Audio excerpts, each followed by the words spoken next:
Anytime you're dealing with an athletic population who suffers from chronic groin or hip pain, it's essential that you organize your thoughts surrounding your assessment of these athletes. Just simply following orthopedic testing can lead you astray, specifically when assessing the hip joint. Not only are the orthopedic tests somewhat difficult to perform, but they're not always that great in yielding information that's actionable in developing a rehab plan or a mobility plan for that matter. One of the things I have found successful over the years, specifically working with the game of hockey, is looking at the pubic symphysis as a key area of assessment. Not specifically assessing the pubic symphysis, but really looking at the structures that not only attach there, but have an influence on the position of the pelvis in space. In the game of hockey, both legs very rarely are doing the same thing. One leg is typically forward, one leg is back, and that creates some torsion on that particular area of the pelvic joint. If we can organize our assessment and look at structures that attach or articulate above the pubic symphysis and compare that to structures that attach or articulate below the pubic symphysis, this is a great step in the right direction into organizing your thoughts on the evaluation and therefore prescribing either exercise or mobility that is going to be more impactful. The structures that you'll find below the pubic symphysis are going to be the hip joint, the adductors, and some of the hip flexors that are commonly injured in sport. Some of the things that you will find above the pubic symphysis in our exam will be muscles articulating with the low back, the core musculature, and any range of motion loss in the spine that might have an impact on the function of the hips. Once you have a clear picture of where you might want to go, either above or below the pubic symphysis with your therapy, it quite often leads to much more accurate exercise prescription, and therefore you can teach your athlete how to manage that injury going forward, because these are the areas that become chronic, naggy, but they're easy to play through, they're easy to kind of work around, and unfortunately, therefore, they have a great impact on aberrant motor pattern development. One thing we know about tendon degeneration that's worth mentioning is that when there is pain in a specific part of the tendon, the body has a great ability to unload that painful segment and add additional tension to other areas of the tendon that are more healthy. This is called stress shielding. The longer an area gets shielded from stress, the more it naturally degenerates. And if we cannot accurately diagnose these stress shielded areas, we're gonna have a much more difficult time loading them and getting them to become healthy again. This is a natural process of the neurological system, but if we don't tease that out with a thorough and thoughtful evaluation of our athletes, we will constantly be guessing as to where to drive different styles of exercise. Some of the most valuable tendon-based adaptations come from long isometric holding. But what tendons do you apply that particular strategy to so that you have room in your program to add high dynamic efforts into other areas?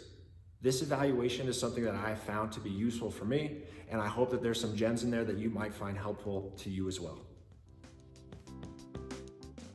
When trying to create a good flow to your evaluation, the standing hip flexion is a great place to start. Gives you plenty of information on range of motion, where they might have pain, and any aberrant motor patterns that may have crept in. In assessing the motion of the thoracolumbar junction, it's an area that chronically gets overloaded with poor postural patterns. Serratus posterior inferior is easily assessed with seated thoracic rotation. Here you can see how the muscles might be involved in limiting that particular motion.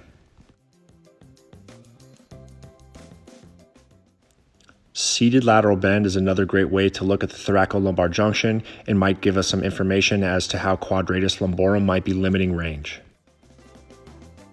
Seated hip flexion is a very informative test to see active range of motion in the hip. The anterior abdominal wall endurance test is a great way to provoke pain above the pubic symphysis as well as testing muscle endurance.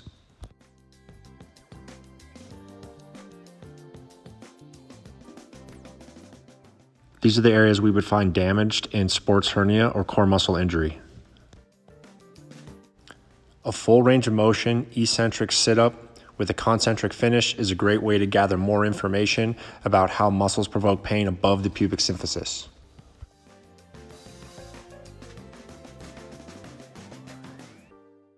The adductor squeeze test is a great way to assess pain provoked below the pubic symphysis, specifically from the groin muscles.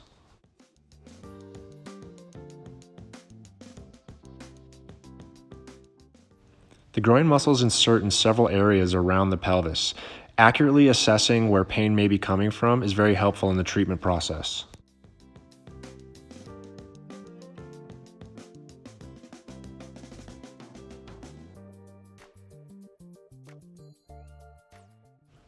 Orthopedic testing for the hip joint can be a little bit tricky. Looking for pain provocation with various ranges of motion at various hip angles is a great place to start.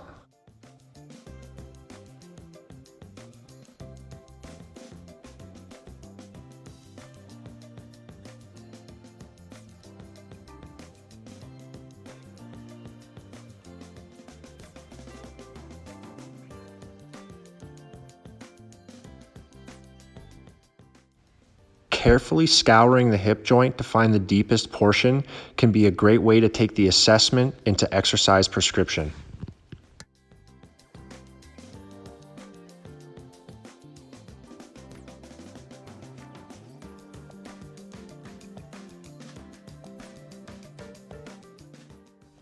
Assessing internal rotation of the joint from various angles is a great way to gather potential information regarding any impingement that might be happening at the hip.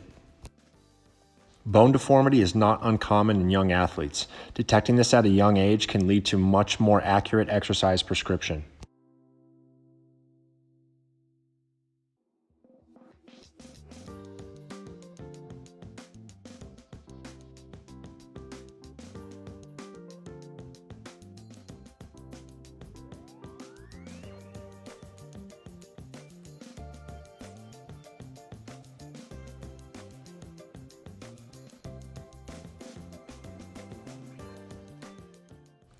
Hamstring tension is easily disguised as neural tension. Active versus passive range of motion is a great way to sort that out.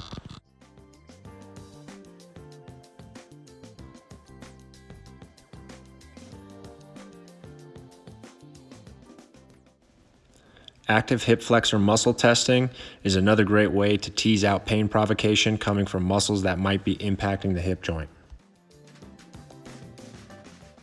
In a clinical setting, the hip flexors have the opportunity to develop both hip and pelvic pain as well as low back pain. Accurately assessing these muscles and where they might be overloading the spine or hip can not only drive a rehab process, but can set up a mobility strategy going forward.